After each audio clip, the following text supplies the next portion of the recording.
Welcome back to Pagitt Radio. We end the radio program with an encouragement that people would be the right honors in the world, the people who do the right thing, the people who do something and someone looks at them and they say, right on. Mm-hmm.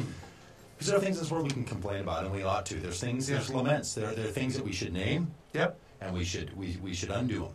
There are some things that are broken that we should fix. There's some things that are dehumanizing that we should rehumanize. That's right.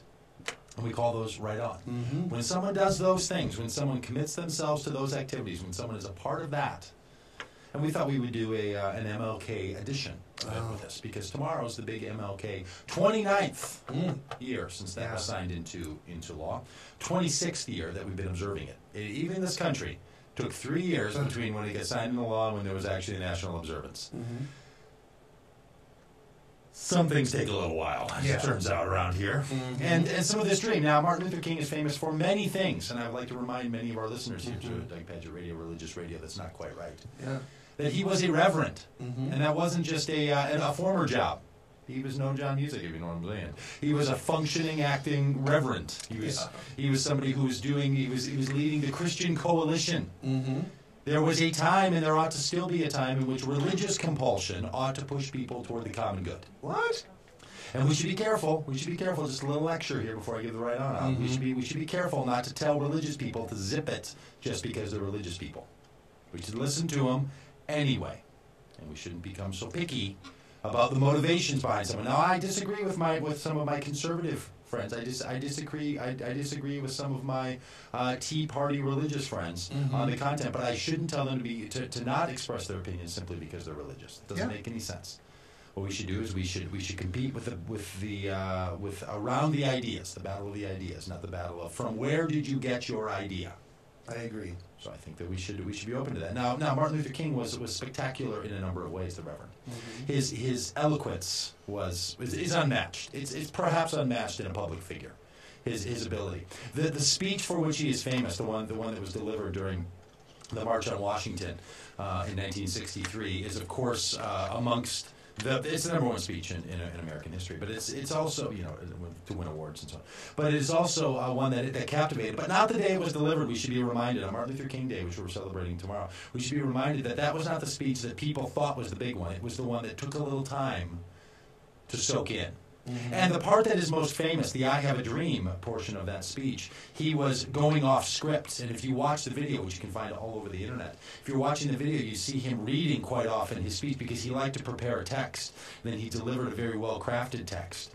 But as rumor has it, Mahalia Jackson, a gospel preacher, a gospel singer. A gospel singer, I will remind our listening audience, as part of the civil rights movement. A gospel singer says, Martin, I think you're losing the 200,000 people here. And so she yells out, Martin, tell them about the dream.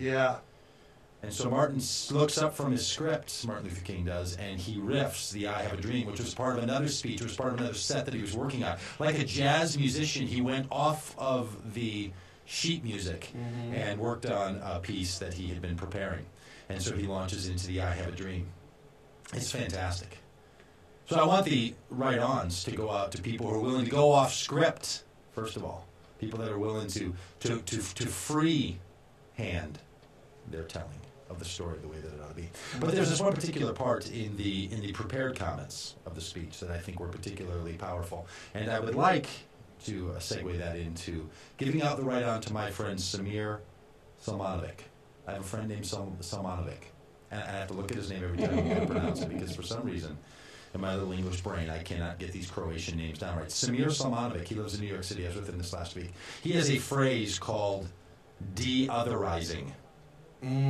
Otherizing. He says sometimes we want to treat the other as the enemy. So we need to de-otherize people, like de-authorize something. I love it. But anyway, Martin Luther King has this great part of the I Have a Dream speech, as it's now known. It wasn't known as the I Have a Dream speech at the time. But he says, but there is something, I'm reading off of the prepared text, but there is something that I must say to my people there's something I must say to my people who stand on the warm threshold which leads into the palace of justice. to my people who stand on the warm threshold of the palace that leads to justice. So fantastic. In the process of gaining our rightful place, we must not be guilty of wrongful deeds. Let us not seek to satisfy our thirst for freedom by drinking from the cup of bitterness and hatred.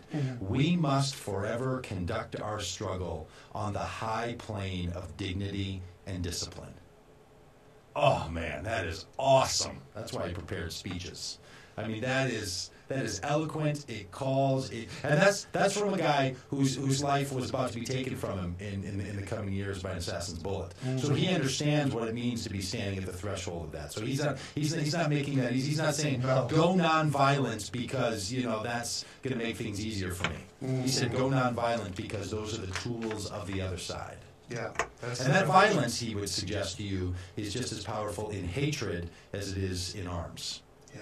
So we shouldn't hate. So my friend Samir Salmovic, who I'm going to be giving the right on to, said, in the religious world, because he operates in that world, he said in the religious world, a lot of people, they want to have a leper, because there's this famous story about Jesus healing the leper and other people of sainthood being lepers. He said everybody wants to have a leper. Everybody wants to have a Samaritan. Everybody wants to have themselves a tax collector that they can love. But nobody wants to love the Wall Street guy. Yeah. Nobody wants to love the Wall Street protester. Nobody wants to love the Tea Party guy or the radical progressive. Yeah. So how about in our world that we don't ask for the other of the other worlds, but we ask for the other of our world, and we start de-otherizing them? That we don't hate the people with whom the consequence of our disagreement might mean the loss of that which we want. How about we love those people? How about if we set aside the anger, set aside the hatred, set aside the marginalizing, set aside the dehumanizing of the person for whom, if they are heard and they win, life is worse for us. Yeah. So Samir says, I want to remind people that we need to have a process of de-otherizing. That, he said it to me, sitting in a little cafe in New York City this week. If we think that the person for whom we have counted as our enemy does not have something essential for our very lives, then we're the idiot. If we don't think that the other person for whom we consider to be our enemy doesn't have something essential for our lives, then we are the ones who are the enemy. And to Samir Salmovic, right on, my friend. Yeah. You live in a good tradition of those who remind us that we need to not only not take up arms, but not take up nasty tongue against those who differ from us. Right on to Samir and to all those who are going to bring about the de-otherizing of the other. Doug Pagitt Radio wishing you well in your de-otherizing projects. Doug Pagitt Radio on AM 950 over there at DougPagittRadio.com. Talk to you again next week, friends.